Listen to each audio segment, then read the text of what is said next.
지난 밤에도 은혜를 베푸사 평안하게 하신 하나님, 새 하루를 주시고 첫 시간을 주님 앞에 나와 예배하게 하시니 감사합니다. 이스라엘 백성들이 광야에서 목이 마르고 배가 고파 하나님을 원망하고 모세를 대적한 것처럼 우리들도 세상 속에서 채워지지 않는 목마름과 배고픔으로 불평과 불만의 삶을 살고 있지는 않는지 다시 한번 돌아보게 하여 주옵소서. 긍휼히 여겨 주옵소서. 우리의 믿음 없음을 용서하여 주시고 이 아침에 새로운 믿음을 주셔서 우리 가운데서 일하시는 하나님의 역사로 은혜 가운데 살아가고 있음을 깨닫게 하여 주옵소서. 눈에 보이지 않는다고, 손에 잡히지 않는다고 의심과 불신 가운데 믿음 없는 자처럼 살지 말게 하시고 믿음의 주요 온전케 하시는 예수님을 바라보며 믿음으로 승리하는 은혜의 한날이 되게 하옵소서. 오늘도 굳건한 믿음으로 담대하게 전진하는 하루가 되게 하옵소서. 오늘 하루의 삶 속에서 동행하여 주시는 은혜를 믿사오며 우리 주 예수 그리스도 이름으로 기도하옵나이다. 아멘.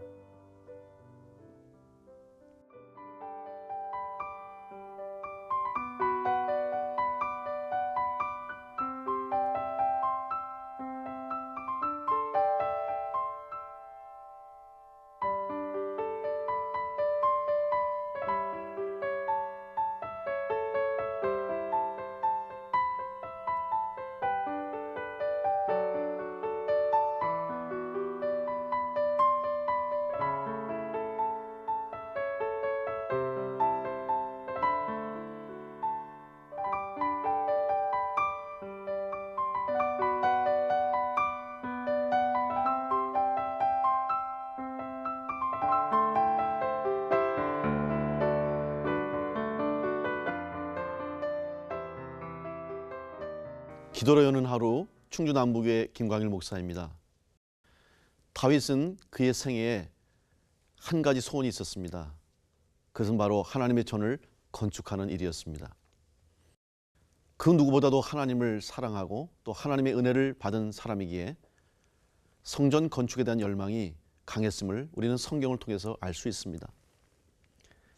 그러나 하나님께서는 다윗이 아닌 솔로몬, 그의 아들을 통해서 성전을 건축하게 하십니다. 시편 27편 4절 말씀에 내가 여호와께 바라는 한 가지 일 그것을 구하리니 곧 내가 내 평생에 여호와의 집에 살면서 여호와의 아름다움을 바라보며 그의 성전에서 사모하는 그것이라, 이렇게 고백했습니다. 오늘도 성전을 사모하는 마음으로 기도와 말씀으로 하루를 여는 여러분 가운데 다윗과 같은 사모하는 마음을 가진 자에게 주시는 은혜가 함께 하시기를 간절히 바랍니다. 하나님께서는 우리에게 성전을 주셔서 하나님을 예배할 수 있게 하셨습니다. 그런데 주님께서는 그 성전을 이야기하시면서 눈에 보이는 건물, 눈에 보이는 외적인 성전이 아니라 정말 우리가 소중히 건축하고 소중히 세워야 할 성전은 바로 우리의 심령 속에 있다고 말씀해 주셨습니다.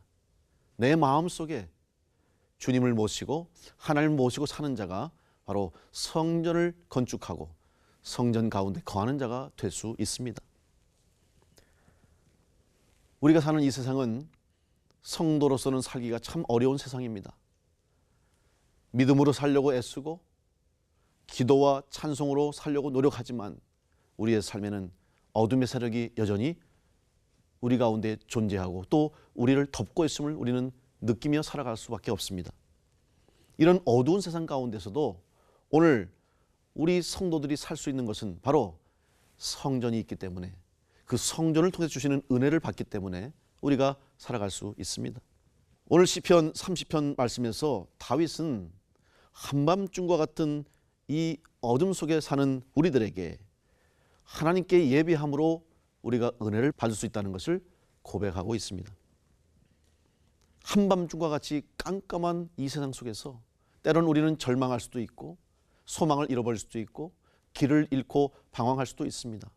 그러나 우리들은 성전에 나와 예배하고 또 우리의 심령 속에 성전을 세워감으로 이 어두운 세상 속에서 빛 대신 주님을 쫓아서 빛의 길을 걸어갈 수 있고 생명의 길, 구원의 길을 걸어갈 수가 있습니다. 하나님께서는 이렇게 예배하는 자에게 은혜를 주십니다. 신앙생활, 믿음생활은 결국 예배의 생활이고 예배의 삶이라고 말할 수 있습니다. 하나님을 믿는 자는 반드시 예배하는 삶을 살아야 될 것입니다. 그런 의미에서 오늘 하루 시작하는 이 시간, 기도와 말씀과 찬송을 통해서 하루를 여는 여러분의 삶은 바로 예배로 사는 삶이라는 것을 깨닫고 오늘도 예배하는 자의 삶으로 승리하는 복된 하루가 되시기를 간절히 축원합니다. 우리가 예배를 통해서 얻을 수 있는 은혜 중에 가장 큰 은혜는 바로 고치시는 은혜라고 말할 수 있습니다.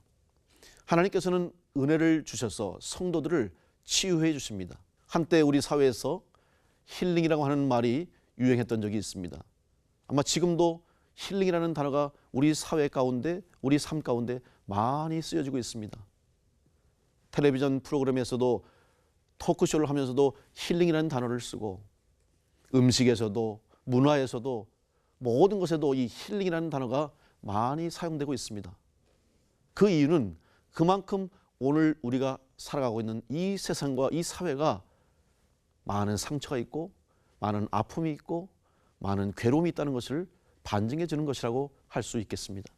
성도인 우리 역시 죄악된 세상 속에서 살아가면서 많은 상처를 입고 살아갈 수밖에 없습니다. 그런데 이런 상처 속에서 보이지 않는 영적인 공격과 영적인 싸움과 전쟁 속에서 우리는 상처를 입을 때도 있습니다. 그럼 이런 상처를 어떻게 우리가 회복하고 치유하고 고침받을 수 있겠습니까? 그것은 바로 예배를 통해서 하나님 앞에 나와 예배하는 예배자로서의 삶을 살아갈 때 우리는 힐링 받고 또 치유되는 삶을 살게 될 것입니다. 하나님께서는 우리를 고쳐주셔서 죽음으로 끝날 수밖에 없는 우리 인생들을, 멸망받을 수밖에 없는 우리 인생들을 구원해 주실 뿐만 아니라 하나님의 자녀로 삼아주시고 하나님의 백성으로 삼으시고 주님의 제자로 길러주셔서 이 세상에서 맡겨진 사명을 감당케 하십니다. 이제 고침받고 치유받은 우리들로서 우리 역시 다른 사람을 치유하고 다른 사람을 회복할 수 있는 사명이 주어졌음을 또한 잊어서는 안 될 것입니다. 이 하나님의 은혜는 이미 구약 시대에 이스라엘 백성을 애굽에서 출애굽하게 하셔서 하나님의 약속하신 가나안 땅으로 인도하시기 위한 하나님의 구원의 계획 속에도 하나님은 치료하시고 고치시고 회복하심으로 그 사역을 시작했음을 우리는 잘 알고 있습니다. 바로의 압제하에서 바로가 강팍해져서 모세의 인도로 애굽을 나가려고 했던 이스라엘 백성들을 바로는 놓아주지 않았습니다. 그때 하나님께서 애굽에 재앙을 내리셨습니다. 10가지의 재앙 중에 마지막 재앙, 바로 장자의 죽음이라고 하는 재앙을 주셨습니다. 그 지역의 모든 태어난 것들의 첫 번째 난 것들, 바로 장자가 죽는다고 하는 사실은 말할 수 없는 큰 비극이요, 고통이요, 아픔이었습니다. 그때 하나님의 말씀에 의해서 순종함으로 이제 집 좌우 문설주 임방에 우슬초에 어린 양의 피를 묻힌 그 집, 하나님을 믿는다고 고백한 그 가정은 그 재앙이 넘어갔습니다. 따라서 그 이후부터는 하나님이 고치시고 하나님이 치유하시고 회복하시는 은혜를 통해서 그들이 하나님의 인도하심을 따라서 가나안까지 갈 수 있는 은혜를 받게 된 것입니다. 오늘 5절 말씀에 그의 노여움은 잠깐이요 그의 은총은 평생이로다. 저녁에는 울음이 깃들일지라도 아침에는 기쁨이 오리로다 고백하고 있습니다. 한밤중에 사방에서 장자가 죽고 처음 것들이 죽는 슬픔 속에서도 하나님의 치료하시고 하나님의 만져주심의 역사가 있을 때 그 재앙이 넘어갔던 것입니다. 오늘 여러분의 삶에도 바로 하나님이 힐링하시고 하나님이 치료해 주시고 다시 새롭게 해주시는 은혜가 있다는 사실을 기억하시기 바랍니다. 이것은 바로 우리의 방법이요 내 방법이 아니라 하나님의 방법입니다. 사도행전 16장 25절로 26절 말씀에 한밤중에 바울과 실라가 기도하고 하나님을 찬송하며 죄수들이 듣더라. 이에 갑자기 큰 지진이 나서 옥토가 움직이고 문이 곧 다 열리며 모든 사람의 매인 것이 다 벗어진지라 라고 고백합니다. 바울과 실라가 감옥에 갇혀서 기도할 때 일어났던 기적의 역사적인 현장을 고백하고 있는 것입니다.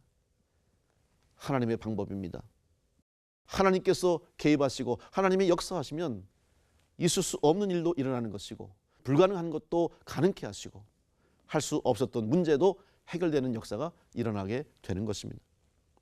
혹시 여러분의 삶이 한밤중 같다고 생각하십니까? 끝도 보이지 않고 앞도 보이지 않는 어둠이 가득한 내 삶에 소망이 없다고 생각하십니까? 그때 바로 하나님이 함께 하십니다. 한밤중이야말로 은혜를 경험할 수 있는 자리입니다. 이스라엘 백성들이 광야에서 만나를 먹을 때에도 하나님이 그 만나를 바로 한밤중에 주셨습니다. 그들이 다 잠들어 있는 한밤중에 알지도 못하는 사이에 깨닫지도 못하는 사이에 이슬처럼 내려와서 온 지면에 만나가 덮였습니다. 하나님의 은혜는 때로는 우리가 깨닫지 못하고 때로는 우리가 인식하지도 못한 채 절망하고 낙심하고 슬픔 중에 있을 때 하나님께서는 우리에게 은혜를 주십니다. 이 한밤중의 은혜가 바로 오늘 여러분에게도 동일하게 임하심을 믿고 다시 한번 하나님의 은혜, 한밤중에 임했던 그 은혜가 오늘도 나에게 주시는 은혜로 다가옴을 믿으시고 여러분 그 은혜로 힘을 얻고 다시 일어설 수 있기를 간절히 바랍니다. 어둠 속에 있는 것 잠깐입니다. 터널을 통과하는 것은 반드시 끝에는 빛이 보이는 것입니다. 우리는 동굴 속을 향해서가 아니라 터널을 통과하는 인생이라는 것을 기억하십시오. 소망이 있는 자, 하나님을 믿는 자, 예수 그리스도를 믿는 자는 터널을 통과하는 것이지 동굴 속을 가는 것이 아닙니다.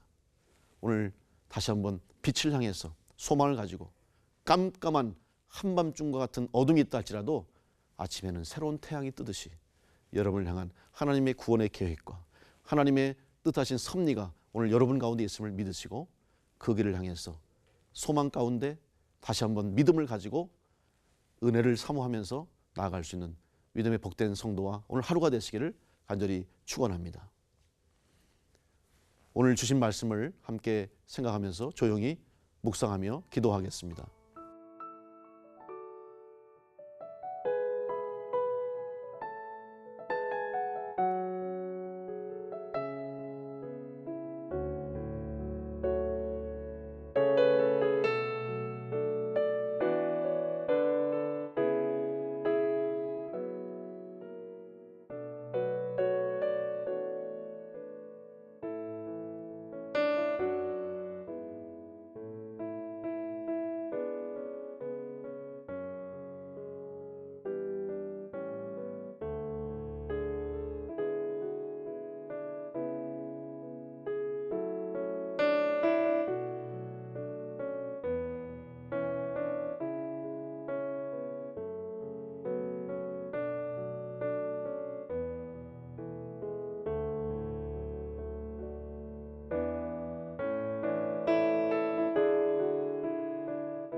하나님 감사합니다.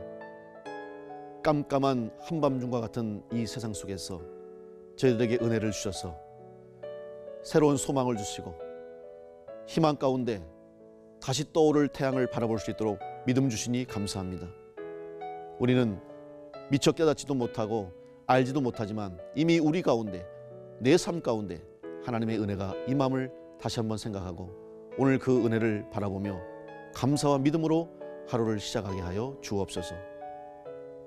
아무리 어둠이 있다 할지라도 하나님께서는 우리에게 빛을 주셨고 예수 그리스도를 통해서 소망의 빛을 주신 것을 믿고 오늘도 주님 바라보면서 다시 한번 희망찬 하루를 시작하게 하여 주옵소서. 그리하여서 빛된 자녀로서 삶을 살아가기에 부족함이 없는 복된 하루가 되게 하시고 승리하는 하루가 되게 하실 줄로 믿사오며 예수님의 이름으로 기도하옵나이다. 아멘.